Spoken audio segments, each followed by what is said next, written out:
Welcome back to the program. Joining me is our regular Friday panel, Parnell Palmer-McGuinness and Ben Oquist. Great to see you both. Ben, what have you made of the local reaction to that tragedy in Gaza? 7 aid workers killed. It's really dominated discussion this week in Australia, but far wider than that as well.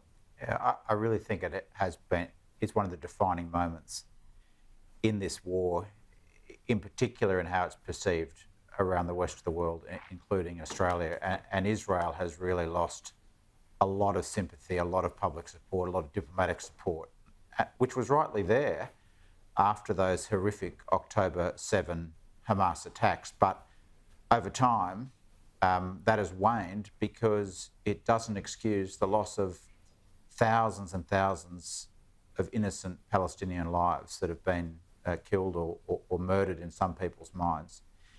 And now, as public attention had started to wane in Australia, just because the length of the war had gone on, has really refocused. And the Prime Minister and the government, who had tried to, in a sense, not take sides in this war, have really been forced to by public reaction and the horror of an Australian aid worker being killed. And you've seen much stronger statements by the Prime Minister, criticism of the Israeli Prime Minister, and saying really it's not good enough, those kind of fog of war excuses that are offered up by the Israel government. And I think we've seen a real change.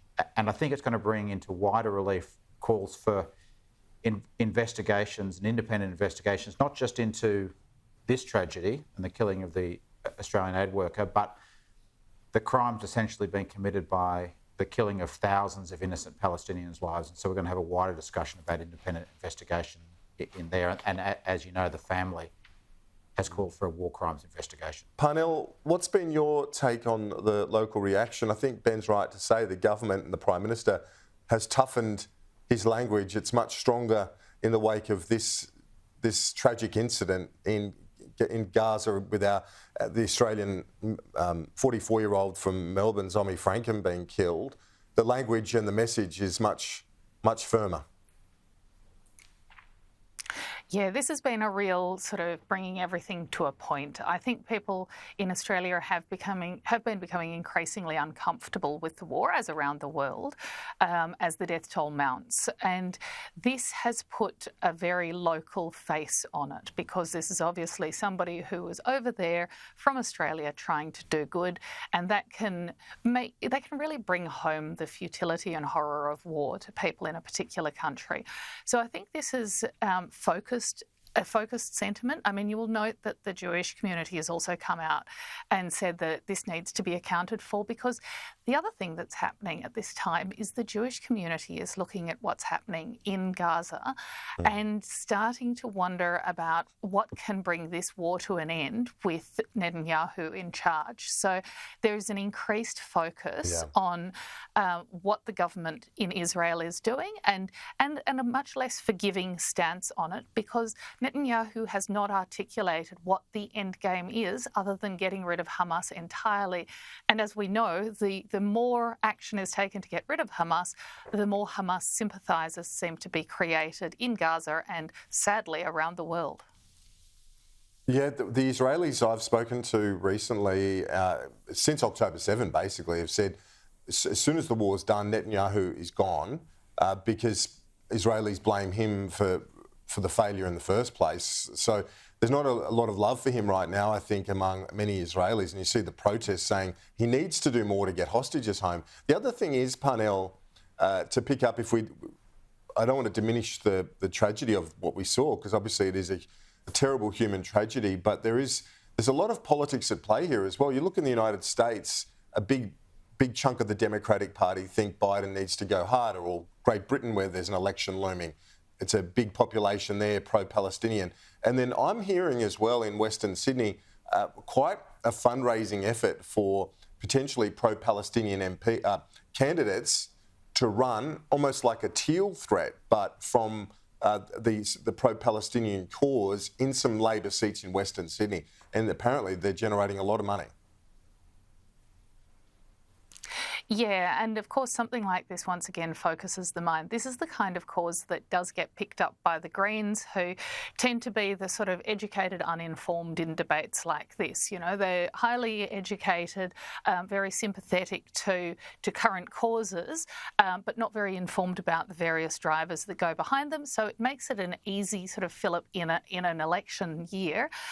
The Muslim communities or Palestinian communities in Australia are very small. The percentage of Muslims in Australia is also not very large compared with countries like the US and certainly the UK, where this is becoming much more of an issue. But of course, you can use it in particular seats where there are concentrations and where sympathy exists among those educated people who don't really know a great deal about Gaza or Hamas or what it would look like if you had a government of that sort in power in Australia. You know, so there's the logical consequences of taking that route will play out if they win any seats. You know, what does that mean for the Greens' stances on gay marriage, for instance, on transgender recognition? All of these things will come into question if they start to become affiliated or start to rely on the votes of these communities.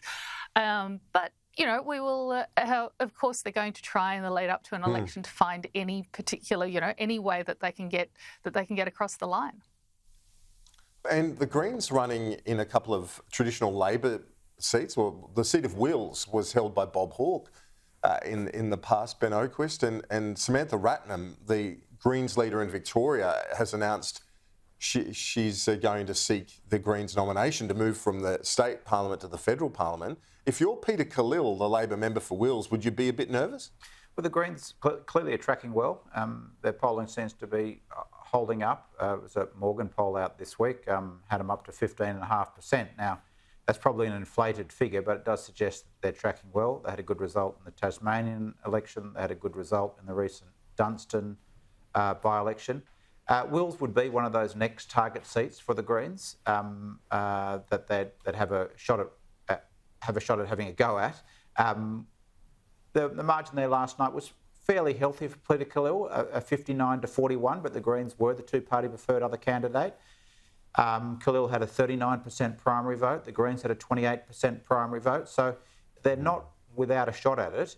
Interestingly, the Liberals' preferences last time preferenced Labor and helped Khalil get over the line. He probably would have won anyway. But if they were to reverse that preference decision, like they did at the recent Victorian state election in 2022, that would make a material difference. But I think the fact that they're attracting good candidates with profile says that the Greens are tracking well.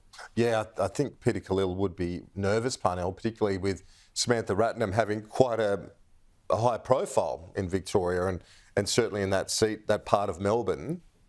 It's a real threat to Labor. Yeah. We saw what happened in southeast Queensland. They lost a couple of seats. Absolutely, and that is the great fear. You know, there is the Teals on one side and the Greens on another, and she is a strong candidate in that seat, bringing together the promises that the Greens have been making to renters that it's going to magically solve their problems with some green economics, and then at the same time appealing to those multicultural communities, those Muslim communities who might be feeling angry about the situation in Gaza.